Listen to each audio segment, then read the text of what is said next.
तरह से कांवड़ की, छांगुर बाबा की आंधी चल रही है इन दिनों, इन पर कार्रवाई की और योगी सरकार के साफ स्पष्ट एजेंडे की, पीडीए इसके सामने क्या टिक पाएगा साजन जी?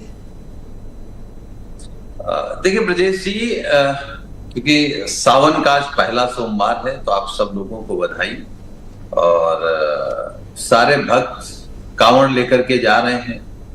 सरकार उस कांवड़ पर भी राजनीति कर रही है।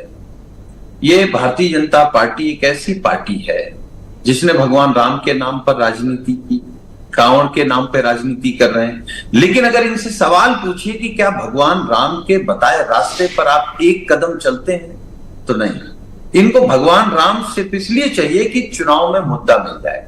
भगवान राम इसलिए चाहिए कि चंदा चोरी करने का अवसर मिल जाए। भगवान राम इसलिए चाहिए कि जमीन घोटाला करने का अवसर मिल जाए। तो जो लोग पिछड़े दलितों पर लाठी बरसाते हैं, कांवड़ यात्रा में फूल बरसा रहे हैं, तो ये ताकत जो है, ये ताकत तो संविधान ने दी है, क्योंकि वोट है। अगर ये वोट नहीं होता पिछड़े और दलितों के पास, तो इनके हिस्से में केवल अछूत, अपमान, धिक्कार, लाठी, मुकदमे, जेल और बेइज्जती के अलावा सामंती सोच के लोग कुछ नहीं दे सकते थे। भारतीय जनता पार्टी को भी मैं सुन रहा था, उनके प्रवक्ता वो कह रहे थे हमारे नेताओं की इच्छा शक्ति। हाँ, मैं इस बात को मानता हूं कि उनकी इच्छा शक्ति प्रबल है कि पिछड़ों का आरक्षण कैसे छीन ले, दलितों का आरक्षण कैसे छीन ले, कैसे मुसलमानों को अपमानित करें, कैसे उनके प्रति नफरत फैलाएं, कैसे। तो ये इच्छा शक्ति तो है उनमें। ये इच्छा शक्ति है कि देश के संसाधन बेचकर अपने लोगों को कैसे दें। ओके, ये इच्छा शक्ति। मेरे पास दो सवाल हैं आपके लिए। तो में स्वजाति लोगों को कैसे नौकरी दे दे, ये इच्छा शक्ति तो है। लेकिन इतनी इच्छा शक्ति पहला सवाल सर अभी बची है कि ये पीडीए के नारे के साथ सामना कर सके। अब सवाल जवाब करते हैं। छांगुर बाबा पर जो कार्रवाई हो रही है वो कानूनी है या फिर ये पॉलिटिकली स्क्रिप्टेड है? देखिए ब्रजेश जी, क्योंकि छांगुर बाबा के बारे में सबसे ज्यादा भारत समाचार से मैंने समझा है।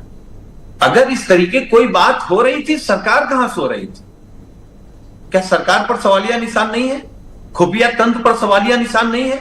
क्या सरकार खुफिया तंत्र और एलआईयू विपक्ष चला रहा, माननीय अखिलेश यादव जी चला रहे हैं या योगी आदित्यनाथ जी चला रहे हैं? तो ये तो फेलियर इनका है। ये माफी मांगे, ये गलती स्वीकार करें।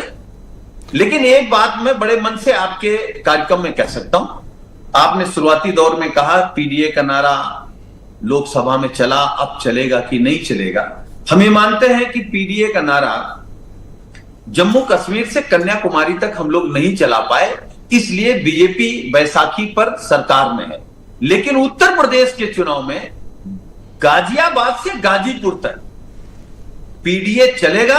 और इस राउंड का आपसे अंतिम सवाल है, मुसलमान जितनी शिद्दत के साथ आपके साथ खड़ा है, क्या आप उतनी वफादारी के साथ उसके साथ खड़े क्यों नहीं दिखते?